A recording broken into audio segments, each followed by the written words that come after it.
안녕하십니까? 성도님들 혹시 세상에 언어가 몇 개나 존재하는지 혹시 아십니까?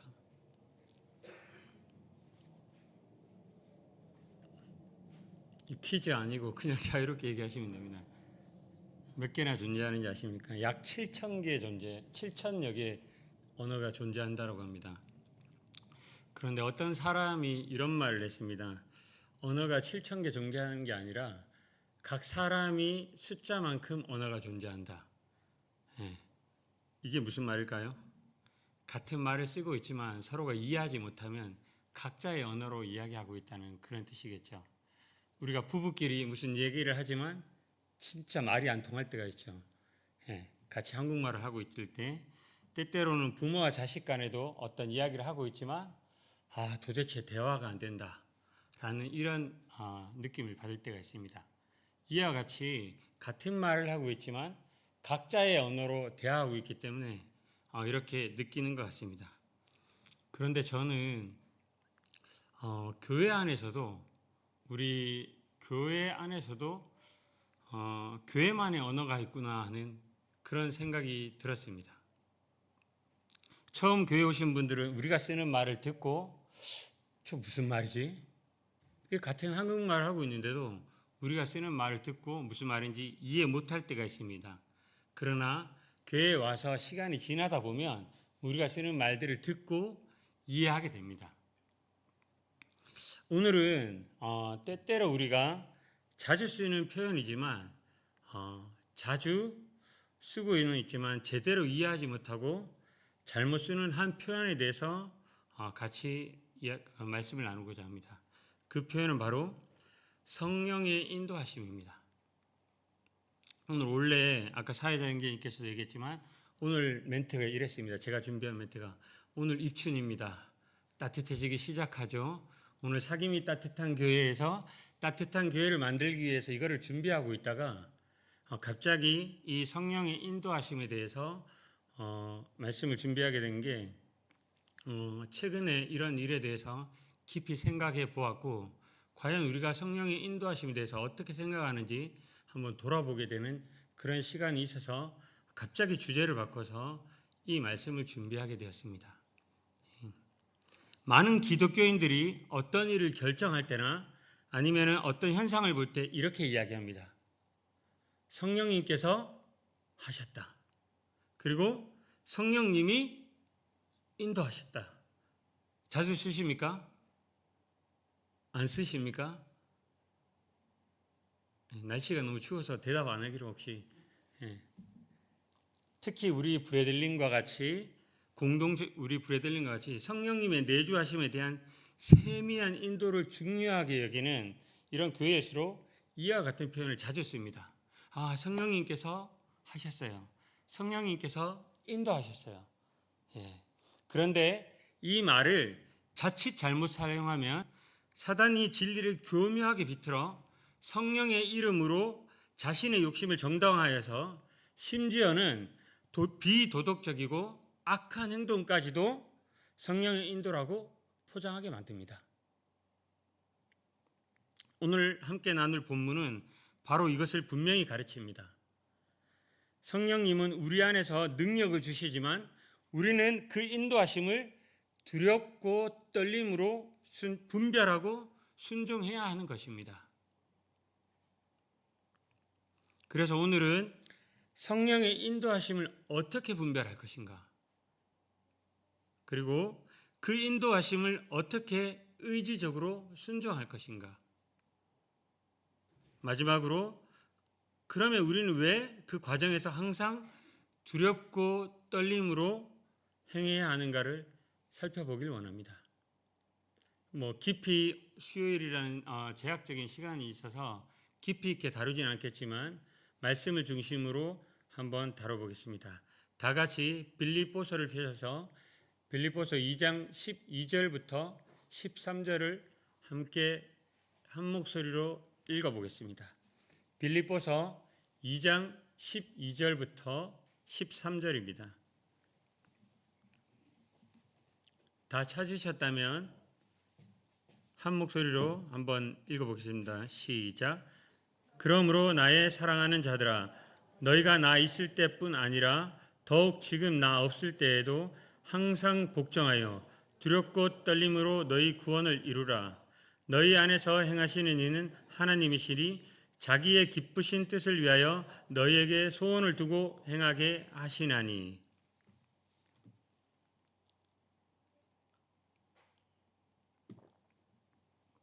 오늘은 주제 말씀인데요. 오늘 말씀의 제목은 성령의 인도하심에 대한 분별과 순종입니다. 첫 번째로 성령의 인도하심을 분별하십시오.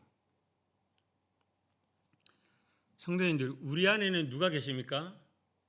성령님께서 내주하고 계십니다. 그렇다면 우리가 생각하는 성령의 인도하심이란 무엇입니까? 어떤 것은 내 생각이고 어떤 것은 성령의 인도일까요?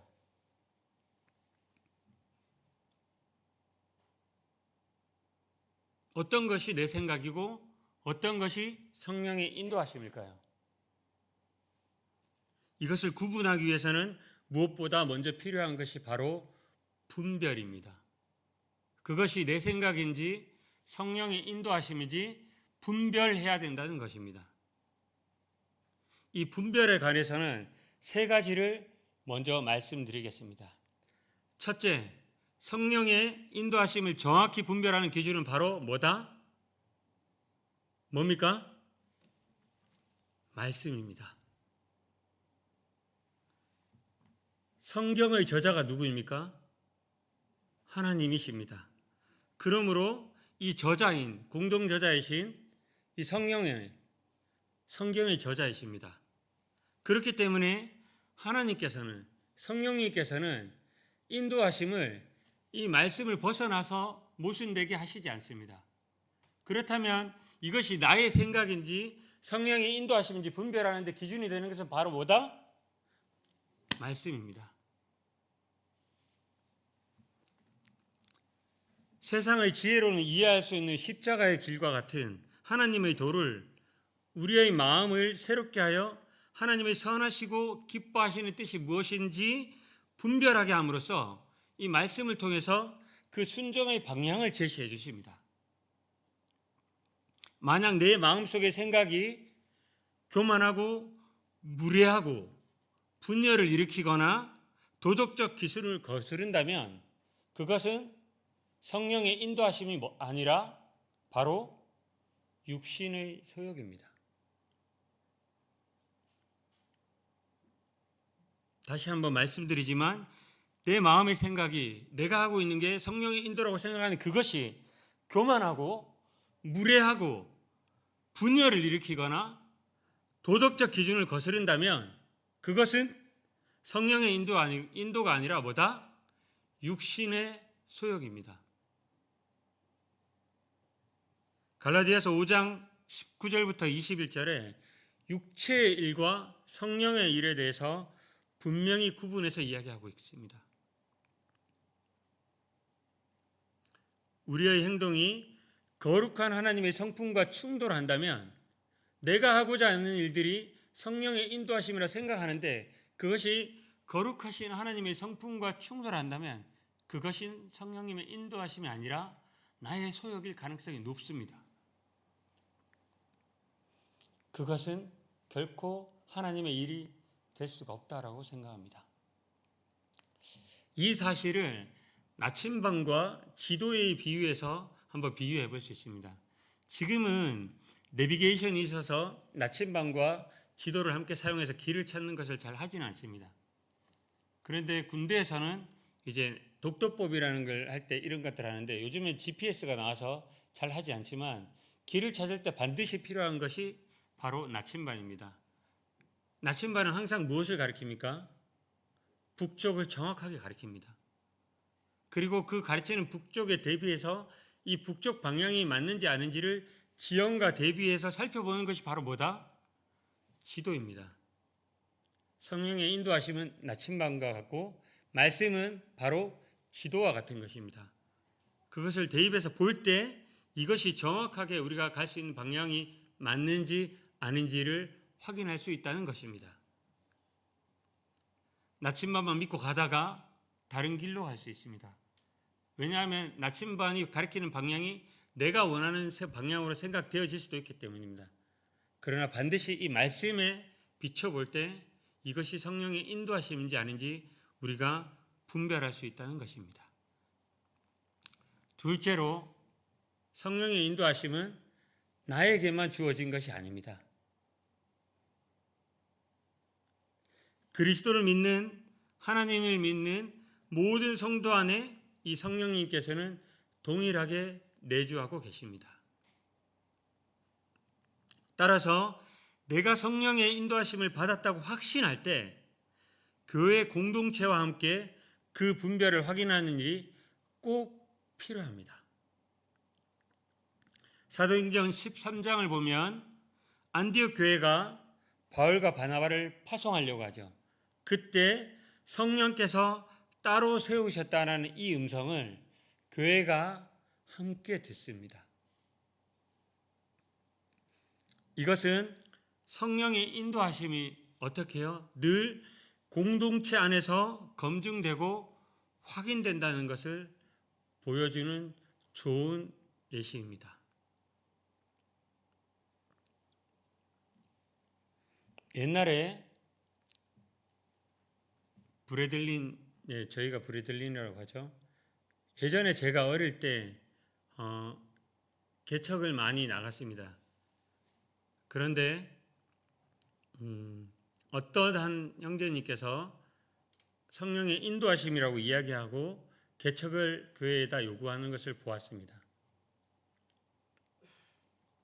그런데 교회의 많은 형제님들과 함께 기도하면서 지켜보자고 했고 교회에서 분별하기는 안 나갔으면 좋겠다라고 개척을 가지 않았으면 좋겠다라고 조심스럽게 조언을 하는 것을 보았습니다. 그때는 제가 어렸었죠. 그런데 이 형제님께서는 아니다. 하나님께서 나를 인도하셔서 그곳으로 가게 하셨다라고 이야기를 했습니다. 예. 교회는 끝까지 안 나갔으면 좋겠다라고 이야기를 했습니다. 그런데 나가셨습니다. 예. 결과는 어려운 일이 교회 안에 있었습니다. 그 개척해서 나간 그 교회가 어려움을 겪는 것을 시간을 통해서 보았습니다.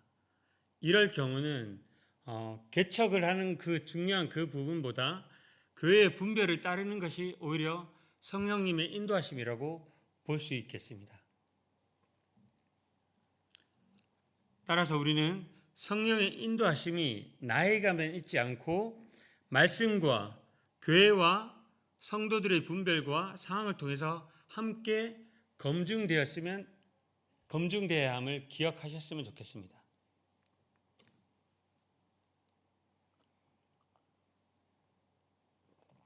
세 번째로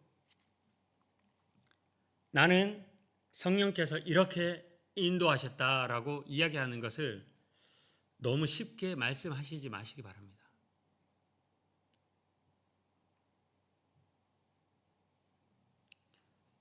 이 말은 나는 성령님께서 인도하셨다라는 이 말은 언제나 겸손한 기다림과 확인이 뒤따라야 합니다. 뭐라고요? 겸손한 기다림 그리고 확인이 뒤따라야 합니다. 이 성령의 인도하심을 내 주장을 관찰시키는 데 사용하거나 아니면 상대방을 설득시키는 데 이용하기 위한 수단으로 사용한다면 이것은 성령을 인도를 오용할 수 있는 위험을 범하게 될 수도 있습니다. 오해 없이 들으시기 바랍니다. 오용할 수 있다는 겁니다. 반드시 그럴 수 있다는 게 아니라 이와 관련해서 한 예화가 있습니다. 찰스 스펄전 혹시 아십니까? 유명한 침례교 목사님인데 이 설교의 대가라고 하는 분이 있습니다. 이분이 자신의 교회에서 있는데 어떤 한 사람이 와서 이 목사님에게 찰스 스펄전에게 이렇게 이야기합니다. 스펄전, 이번 주 목요일 날 설교에서 내가 설교하라고 성령님께서 나에게 말씀해 주셨습니다라고 스펄전에게 이야기했습니다. 스펄전이 뭐라고 이야기했을까요? 아, 그러십니까? 성령께서 인도하셨다면 강단에 올라가서 말씀을 전하셔야죠. 이렇게 얘기하지 않고 뭐라고 답변했는가 하면 그런데 성령께서는 나에게 형제님을 강단에 세우라고 말씀하시지 않았습니다. 그렇기 때문에 강단은 제가 올라가서 설교하겠습니다. 이렇게 이야기를 했습니다. 자신의 뜻과 주장을 관철시키려 했던 하나의 예시죠. 또 하나의 예를 들어볼까요? 자기가 사랑하는 자매가 있습니다. 그 자매에게 결혼을 이야기하기 위해서 자매에게 이렇게 이야기합니다. 자매님, 성령님께서 자매님과 결혼할 수 있게 강력하게 내 마음을 인도하셔서 자매님은 반드시 나와 결혼을 해야 됩니다. 자매가 어떻게 생각할까요? 두 가지 생각이 들겠죠. 정말 성령이 충만하거나 아니면 정말 가짜다라고 생각하겠죠. 자매가 어떻게 답변하면 됩니까? 어떻게 하면 지혜로운 답변입니까? 여기 우리 청년 자매들이 있는데 누가 그렇게 얘기하면 이렇게 답변하십시오. 성령님께서 나에게는 형제님과 결혼할 마음을 주시지 않았습니다. 성령의 인도하심은 내 주장을 누구에게 관철시키거나 설득하기 위한 것이 수단이 아닙니다.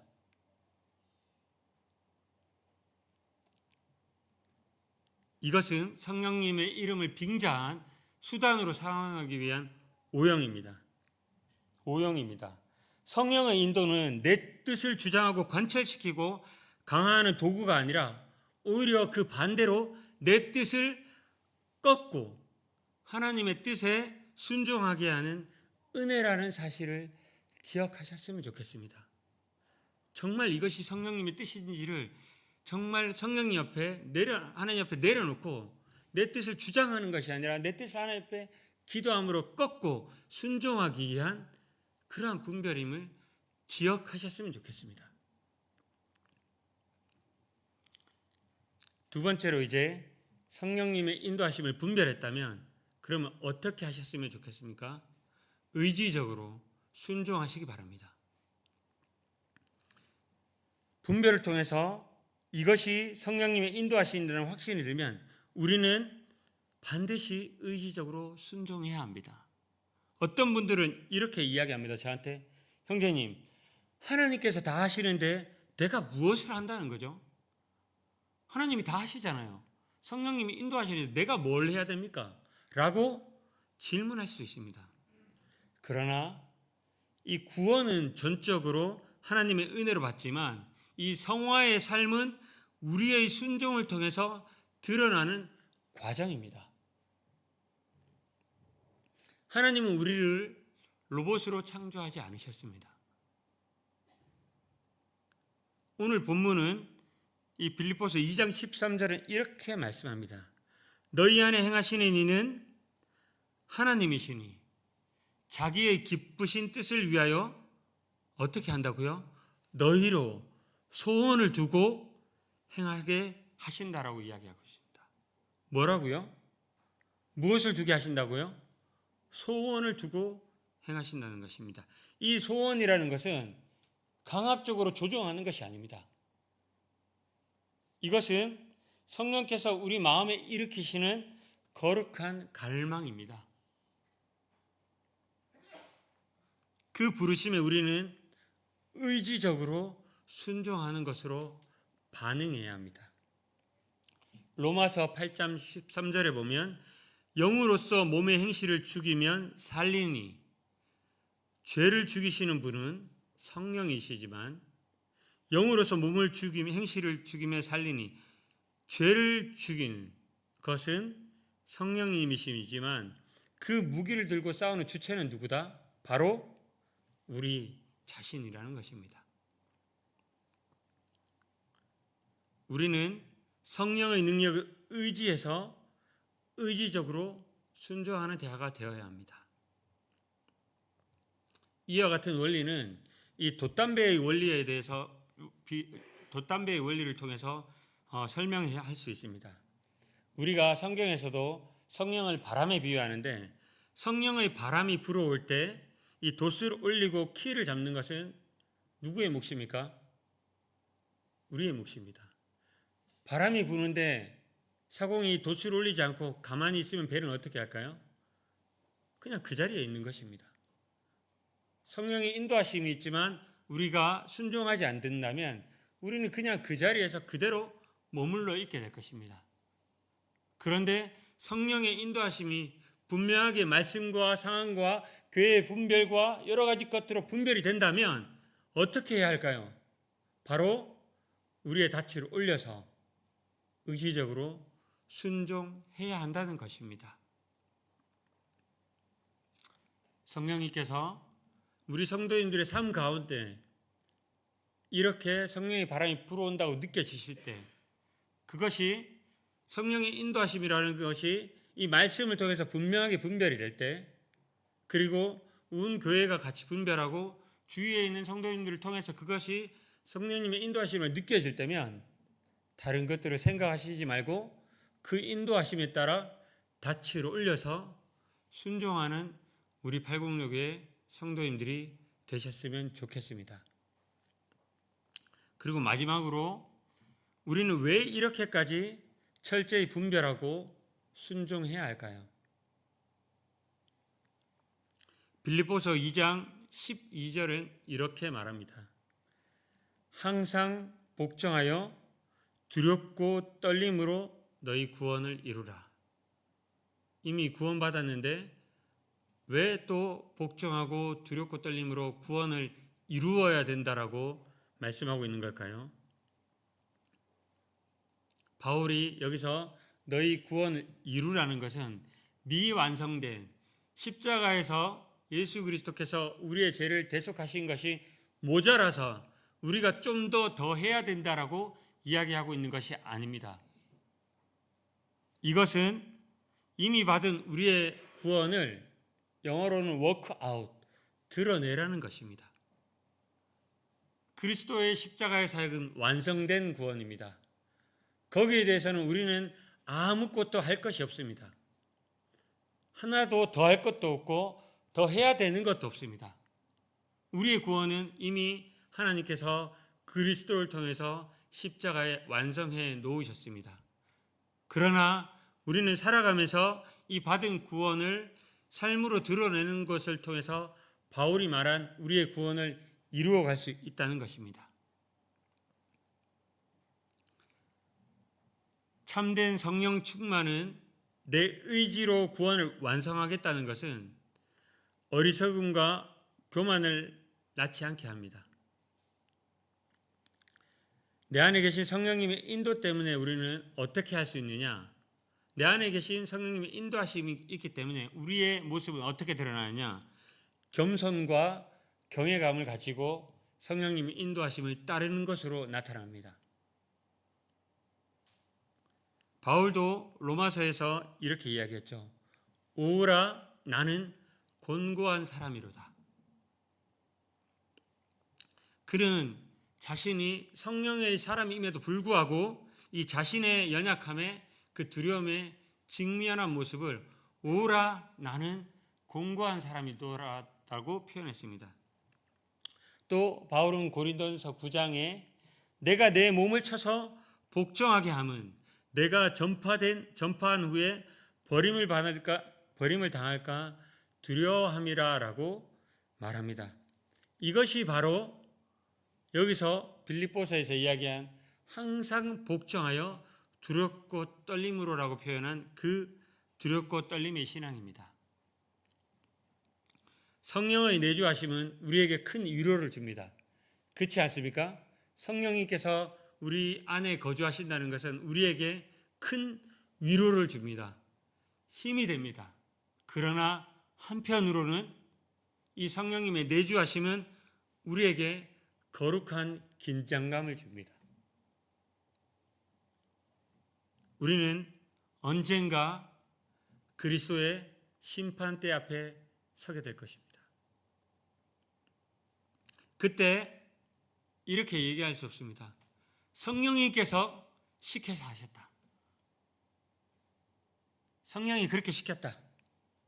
그런데 그 심판대 앞에서는 그와 같은 변명은 절대 통하지 않을 것입니다.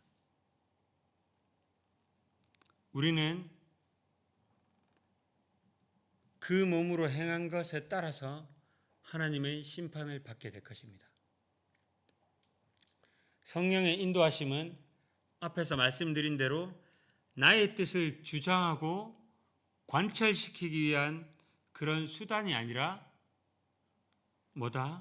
내 뜻을 꺾어서 하나님 앞에 순종하게 하는 은혜이며, 또 성령님의 인도하심은 내 책임을 면제하는 면제부가 아니라 거룩한 행동으로 이끄는 하나님의 은혜입니다. 이것을 우리 806교회 성도님들께서는 꼭 기억하셨으면 좋겠습니다. 사랑하는 우리 806교회 성도님들,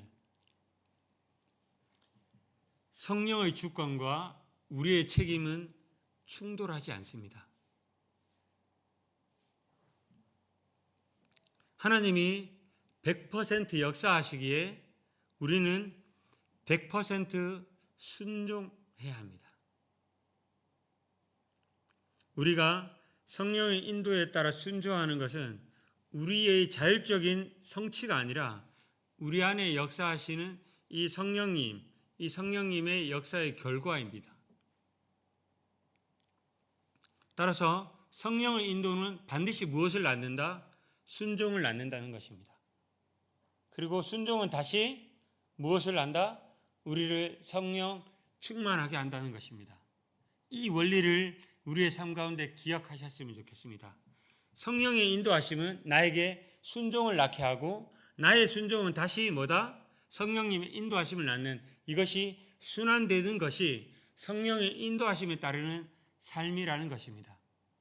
절대 이것이 충돌하는 것이 아니라는 것입니다.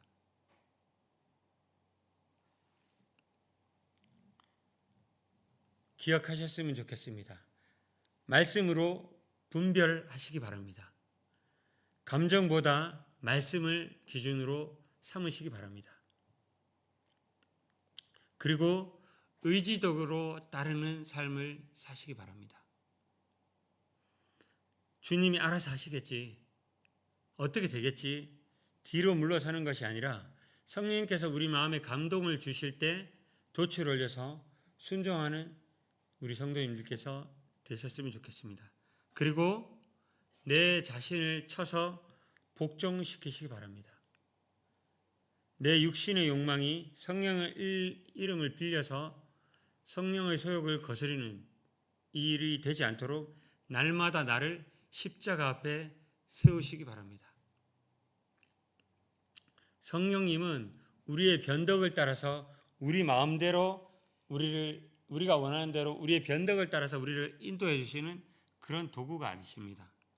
그분은 우리를 그리스도를 닮은 거룩한 길로 인도하신 하나님이십니다. 주님 오시는 그날까지 내주하시는 성령님의 음성에 민감하게 반응하면서 바울이 이야기했던 것처럼 두렵고 떨림으로 우리의 구원을 이루어가는 우리 806교회 성도님들이 되셨으면 좋겠습니다. 함께 기도하는 시간 갖도록 하겠습니다.